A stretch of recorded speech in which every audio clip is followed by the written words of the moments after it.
জয় হিন্দ বন্ধুরা, আমি দীপঙ্কর মন্ডল। আপনারা দেখছেন নবান্ন নিমন্ত্রণ। আপনাদের সবাইকে স্বাগত। বন্ধুরা, যে কোনো বিধানসভা হোক বা লোকসভা হোক বা পঞ্চায়েত হোক, পুরসভা হোক, সমস্ত নির্বাচনের বিজ্ঞপ্তি ঘোষণার পরের দিনই অথবা সেই দিনই রাজ্যের শাসক দল তৃণমূল কংগ্রেস তারা প্রার্থী তালিকা প্রকাশ করে দেয় এবং এই ক্ষেত্রে বিরোধী দলগুলো খানিকটা পিছিয়ে থাকে। কিন্তু কিন্তু চলতি বছরে যে বিধানসভা ভোট হতে চলেছে, এখানে বিরোধীরা আবার কিছুটা এগিয়ে আছে। রাজ্যে প্রধান বিরোধী দল ভারতীয় জনতা পার্টি বিজেপি, তারা রাজ্যের 294টা বিধানসভা কেন্দ্রের মধ্যে 250টা আসনে প্রার্থী তালিকা প্রায় তৈরি করে ফেলেছে। মানে আপনাদের আগে একটা এপিসোডে আমরা জানিয়েছিলাম যে প্রায় প্রত্যেকটা বিধানসভা কেন্দ্রে অন্তত 10-15 জন করে আবেদন করেছেন, তারা প্রার্থী হতে চান। সেখান থেকে বাছাইয়ের কাজ শেষ হয়ে গেছে এবং 3 জন করে বাছাই করা হয়েছে প্রত্যেকটা বিধানসভা কেন্দ্রে। আপাতত 250টা কেন্দ্রকে তারা 3 জন করে বাছাই পর্ব শেষ করে ফেলেছে। কারা? রাজ্যে যারা শীর্ষ নেতৃত্বে রয়েছেন, শ্রমিক ভট্টাচার্যের নেতৃত্বাধীন ভারতীয় জনতা পার্টি, তার যে রাজ্য সভাপতির অধীনে যে রাজ্য কমিটি, সেটা আজকে ঘোষণা হয়ে গেছে, আপনারা দেখেছেন। তবে এই কমিটি এগুলো আলংকারিক ব্যাপার। মানে এই কমিটির লোকেরাই যে খালি মাত্র তারা ভোটের কাজে বিভিন্ন রকম ভাবে প্রচারে অংশ নেবেন, প্রসারে অংশ নেবেন বা বিভিন্ন কর্মসূচিতে অংশ নেবেন, তা তো না। একদম পুরোপুরি ছক অনেক আগে থেকেই তৈরি হয়ে আছে। রাজ্যের বিরোধী দলনেতা শুভেন্দু অধিকারীর নেতৃত্বেই কিন্তু গোটা রাজ্য বিজেপিটা কাজ করবে এবং বিভিন্ন জায়গায় যে কর্মসূচি দীর্ঘদিন ধরে চলছে, গত কয়েক মাস ধরে আপনারা একটু খেয়াল করুন, প্রত্যেকটা জনসভায়, বিজেপির প্রত্যেকটা জনসভায়, বিশেষ করে শুভেন্দু বাবুর সভাগুলিতে এই প্রবল ঠান্ডার মধ্যেও আজকে সকালে আপনাদের ছবি দেখিয়েছি, নন্দীগ্রামে হাজার হাজার মানুষ সূর্যোদয়ের আগে তারা উপস্থিত হয়েছিলেন এবং বনগাঁয়ে সেখানে মতুয়া মহাসংঘের একটি অনুষ্ঠান ছিল, স্থানীয় বিধায়ক তিনি আয়োজন করেছিলেন এবং সেখানেও কিন্তু প্রচুর মানুষ, মানে একদম জনসুনামি বলা যেতে পারে। এই আবহে রাজ্যে আসছেন প্রধানমন্ত্রী নরেন্দ্র মোদী। 17 এবং 18 তারিখ আপনারা ইতিমধ্যেই অনেকেই জেনে গেছেন। 17 তারিখ মালদায় সভা করবেন, 18 তারিখ হুগলির সিঙ্গুরে সভা হবে। কোন সিঙ্গুর?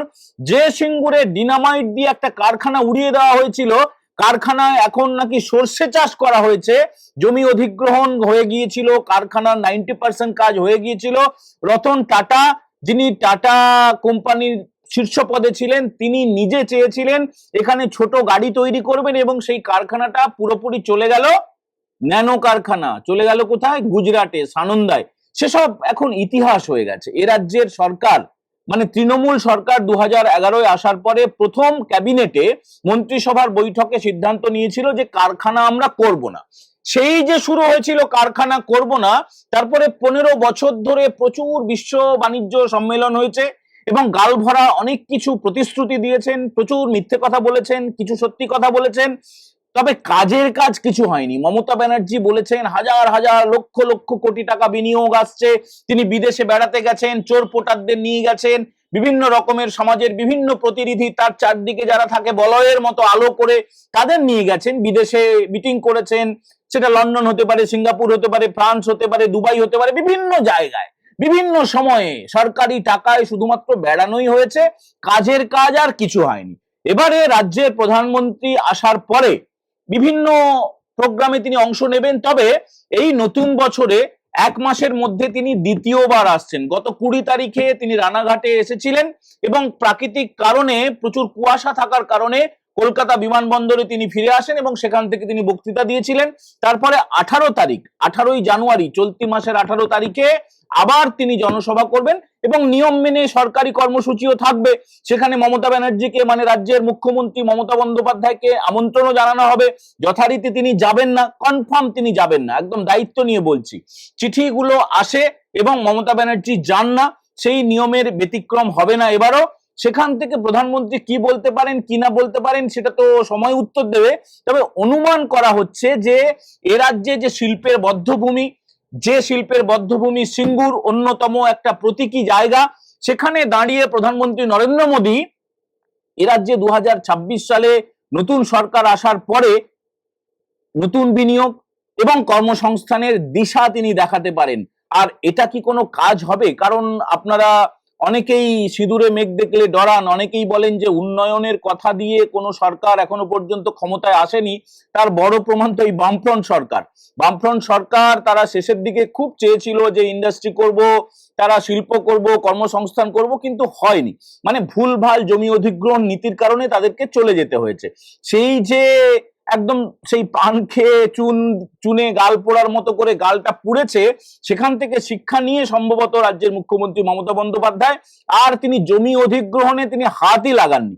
তবে সুষ্ঠুভাবে আলোচনা করে যদি জমি অধিগ্রহণ করা যেত, যদি শিল্প হতো, তাহলে আজকের যে ছবি কলকাতার রাজপথে আপনারা দেখেছেন, 2014 সালে বিজ্ঞপ্তি, 15 সালে পরীক্ষা, উচ্চ প্রাথমিকের কথা বলছি, লক্ষ লক্ষ ছাত্রছাত্রী 2015 সালে পরীক্ষায় বসেছিলেন, সেই শেষবার। তারপরে আর একটাও কোনো বিজ্ঞপ্তি প্রকাশ হয়নি।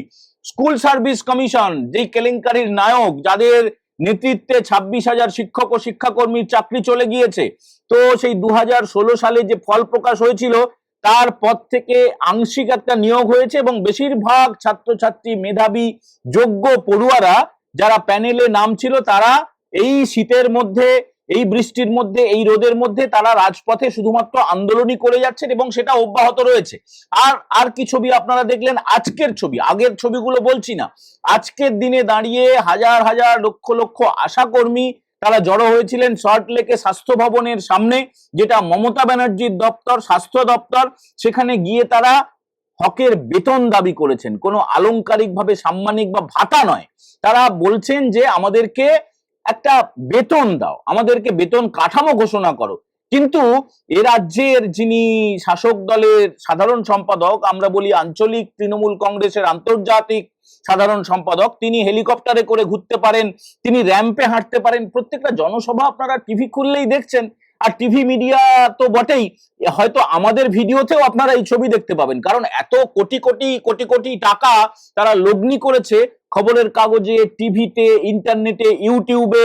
এর পাশাপাশি তারা চেষ্টা করছে যদিও যে আমাদের মতো যে চ্যানেলগুলো, সেগুলোকে মার্ক করে একটা মাস রিপোর্ট করো, নেগেটিভ রিপোর্ট করো, যাতে করে এই ভিডিওগুলো কেউ না দেখতে পায়, এই চ্যানেলগুলো যাতে করে রিচ কমে যায়, সেই চেষ্টা করছে। তবে আপনারা যারা বুদ্ধিমান দর্শক, মেধাবী দর্শক, আমাদের বন্ধুরা, আপনারা অবশ্যই অবশ্যই আপনারা কমেন্ট করছেন, লাইক করছেন, এই সংখ্যাটা আরো বাড়ান। যারা নতুন দেখছেন তারা নবান্ন নিমন্ত্রণ চ্যানেলটা সাবস্ক্রাইব করুন, তাহলে এই যে শাসক দলের অপচেষ্টা, সেটা মাঠে মারা যাবে। নরেন্দ্র মোদী আসছেন, নরেন্দ্র মোদী কি বলবেন না বলবেন সেই আশা তো আমাদের থাকবেই। তবে এর পাশাপাশি যেটা সবচেয়ে বড় খবর দিয়ে শুরু করেছিলাম, যে 250টা কেন্দ্রে, মানে রাজ্যের 250টি বিধানসভা কেন্দ্রে প্রার্থী তালিকা তৈরি করে ফেলেছে ভারতীয় জনতা পার্টি। এবার বলবেন ভাই নামগুলো বলুন। দেখুন, এর আগের এপিসোডে কিছুটা ইঙ্গিত দেওয়ার চেষ্টা করেছিলাম, আপনারা অনেকেই বলেছেন যে নাম বলা উচিত নয়, তার কারণ সেই কেন্দ্রে যারা যারা টিকিট পাবেন বা পাবেন না, তাদের মধ্যে একটা ক্ষোভ বিক্ষোভ তৈরি হতে পারে, ভুল বোঝাবুঝি তৈরি হতে পারে, ফলে আগ বাড়িয়ে এই সম্ভাবনার কথা না বলাই ভালো।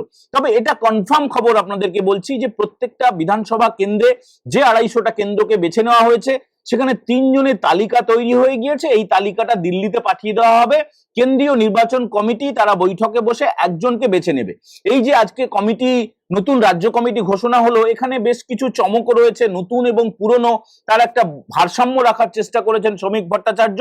আর অনেকে মূর্খের মতো বলছেন সুকান্ত মজুমদার নেই, দিলীপ ঘোষ নেই, শুভেন্দু অধিকারী নেই, তাদের থাকার কি কথা ছিল? তাহলে তো তারা বলবেন যে নীতিন গডকরি নেই, নরেন্দ্র মোদী নেই, অমিত শাহ নেই, জেপি নাড্ডা নেই। তো এগুলো একটা খুব বাজে কথা। মানে রাজ্য কমিটি হবে, সেখানে কেনই বা শুভেন্দু বাবুর নাম থাকবে? এটা শুভেন্দু বাবু রাজ্যের বিরোধী দলনেতা, তার নেতৃত্বে গোটা রাজ্যে বিধানসভা ভোটের প্রচার হবে, কর্মসূচি তৈরি হবে, এবং তাকে মুখ করেই যে হবে সেই ইঙ্গিত তো আপনারা পেয়ে গিয়েছেন। অমিত শাহ কেন্দ্রীয় স্বরাষ্ট্রমন্ত্রী, তিনি এসে তিনি কার্যত সে কথা জানিয়ে দিয়ে গিয়েছেন। অভ্যন্তরীণ বৈঠকে, বাইরের বৈঠকে, সমস্ত জায়গায় পরিষ্কার হয়ে গেছে। ফলে যে রাজ্য কমিটি হবে, সেই রাজ্য কমিটিতে শুভেন্দু বাবুর নাম নেই কেন, এমন প্রশ্ন যেসব মূর্খরা তুলছেন, তাদের প্রতি আমাদের করুণা হয়। এবারে দেখুন, বনগাঁর সভা শুধু না, প্রত্যেকটা সভাতে যে মারকাটারি ভিড় হচ্ছে, এই ভিড় কিন্তু একটা পরিবর্তন চাইছে, একটা মুক্তি চাইছে। এবং অবাক হয়ে যাবেন আপনারা, জলপাইগুড়ির ধূপগুড়িতে এই যে ছবিটা দেখাচ্ছি আপনাদেরকে ফুল স্ক্রিন করে, দেওয়াল লিখন শুরু হয়ে গেছে। দেওয়াল লিখন, বাঁচতে চাই বিজেপি তাই, এই যে স্লোগান এবং পদ্ম ফুলের প্রতীক দিয়ে, দেখুন আজকের যুগে, ইন্টারনেটের যুগে, ফ্লেক্সের যুগে, আর সমস্ত কিছু, মানে টিভিতে বিজ্ঞাপন, কাগজে বিজ্ঞাপন, ইন্টারনেটে বিজ্ঞাপন, বিরাট বিরাট glow sign, banner, cut out ইত্যাদি ইত্যাদি আছে। কিন্তু এই যে সাবেক পদ্ধতিতে দেওয়াল লিখন, এর একটা আলাদা অ্যাপিল রয়েছে সবার কাছে, আমাদের কাছে, আপনাদের কাছে, এবং এটা পরিষ্কার হয়ে যায় যে নির্দিষ্ট এলাকায় কোন দল তাদের ক্ষমতা যখন বেশি থাকে এবং তাদের ইচ্ছা শক্তি যখন বেশি থাকে, তাদের মুক্তির আকাঙ্ক্ষা যখন বেশি থাকে, তখন তারা এইভাবে দেওয়াল লিখন শুরু করে দেয়। একটা নির্দেশ তো রয়েছে অবশ্যই রাজ্য কমিটি থেকে, একদম রাজ্যের শীর্ষ নেতা নেত্রীদের থেকে অবশ্যই তারা অনুমতি নিয়েছেন। জলপাইগুড়ির ধূপগুড়ি কিন্তু কোনো রকমের ছোট্ট কোনো প্রতীকী ঘটনা নয়।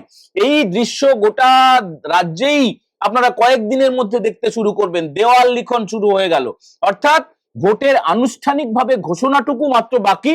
ভোটের যা যা কিছু করা দরকার রাজ্যের শাসক দল তৃণমূল কংগ্রেসের পরিবর্তে 2026 সালের বিধানসভা নির্বাচনে বিরোধী দলগুলো অনেকটা বেশি এগিয়ে গেল। বিজেপির পাশাপাশি আপনারা একটু খেয়াল করে দেখবেন আইএসএফ এর সভাগুলোতেও কিন্তু প্রচন্ড ভিড় হচ্ছে, মারাত্মক ভিড় হচ্ছে। এর পাশাপাশি জেইউপি নামে যে নতুন দলটি ঘোষণা করেছেন হুমায়ুন কবির, তৃণমূলেরই সাসপেন্ডেড বিতাড়িত এমএলএ হুমায়ুন কবির, তিনি জেইউপি নামে যে দলটা ঘোষণা করেছেন, তারাও কিন্তু থেমে নেই। তাদের কর্মসূচিতেও কিন্তু ভালোই ভিড় হচ্ছে। তারা কয়েকদিনের মধ্যে, মানে ফেব্রুয়ারির 1 তারিখ বা যে কোনো তারিখে তারা ব্রিগেডে সভা করবে। ব্রিগেডের সভা মানে কিন্তু কোনো ছোট ঘটনা নয়। ব্রিগেডের একটা সভা করতে হলে কোটি কোটি টাকা খরচ হয়, গোটা রাজ্য থেকে প্রচুর মানুষকে আসতে হয়, অত বড় মাঠ ভরাতে হবে, অনুমতি লাগে। সেই সব কমপ্লিট করার পরে হুমায়ুন কবির সেখানে সভা করবেন। তার মানে যে কথাটা আমরা বলছিলাম যে তৃণমূল এখন শুধু র্যাম্পে হাঁটছে, হেলিকপ্টারে করে ঘুরে বেড়াচ্ছে, আর তারা পরিকল্পনা করতে ব্যস্ত রয়েছে যে কোথায় কিভাবে চক্রব্যূহ তৈরি করব, কোথায় কিভাবে চুকলি করব, ইত্যাদি ইত্যাদি। কিন্তু কাজের কাজটা করে ফেলছে বিরোধীরা। মূল বিরোধী ভারতীয় জনতা পার্টি, তারা বেশ কয়েক কদম এগিয়ে গেছে। আমাদের এই এপিসোড আপনাদের কেমন লাগলো অবশ্যই কমেন্ট করে জানাবেন, এবং ভালো লাগলে বন্ধুদের সঙ্গে শেয়ার করতে ভুলবেন না। আপনাদের পরামর্শ মেনে আমরা ইউপিআই কিউআর কোড দিতে শুরু করেছি, ভিডিওর শেষে সেটা থাকবে। সেখানে স্ক্যান করে সরাসরি আপনারা নবান্ন নিমন্ত্রণের পাশে আর্থিকভাবে সাহায্য পাঠাতে পারেন। সবাই খুব খুব ভালো থাকবেন। জয় হিন্দ, বন্দে মাতরম।